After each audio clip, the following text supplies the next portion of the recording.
I've always enjoyed the writings and teachings of the world's different scriptures and traditions. But I have to say, some of the most beautiful things that have inspired me have come from the mind and mouth of Sri Ramakrishna.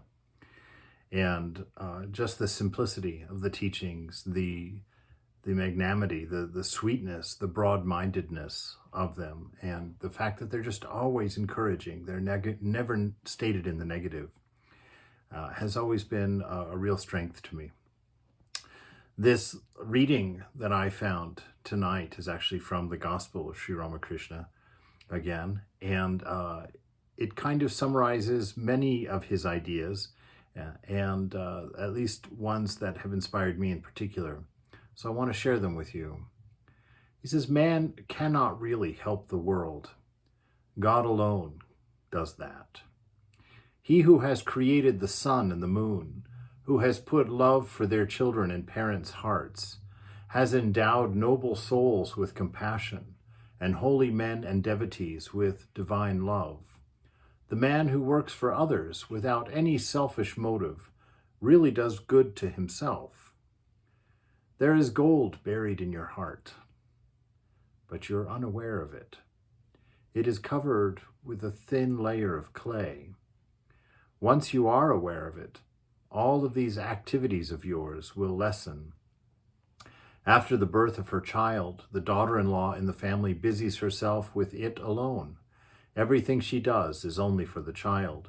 Her mother-in-law doesn't let her do any of the other household duties. Go forward. A woodcutter once entered a forest to gather wood. A brahmachari said to him, "Go forward." He obeyed the injunction and discovered some sandalwood trees.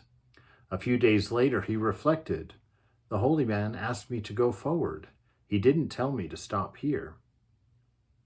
So he went forward and he found a silver mine. And after a few more days, he went still farther forward and discovered a gold mine. But he did not stop there. He went forward even more.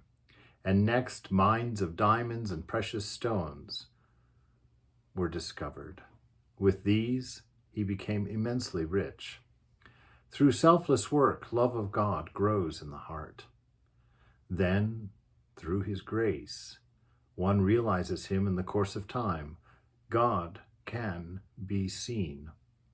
One can talk to him as I am talking to you.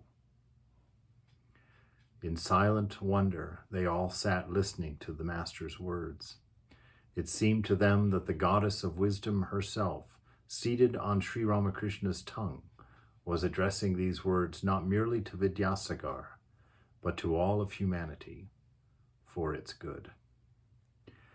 Isn't that beautiful? Just so positive. It's very important, this first point that he makes, that man really can't help the world. You really can't help the world. It's too big. And it wasn't meant to be helped. You know, there are scriptures that say that God is everywhere present and always perfect. So the world is always in a perfect state. Of course, every one of us looks around and says, what? How is it possible? Well, you see, a perfect state to a soul, not perfect perhaps to a body, not perfect perhaps to a mind.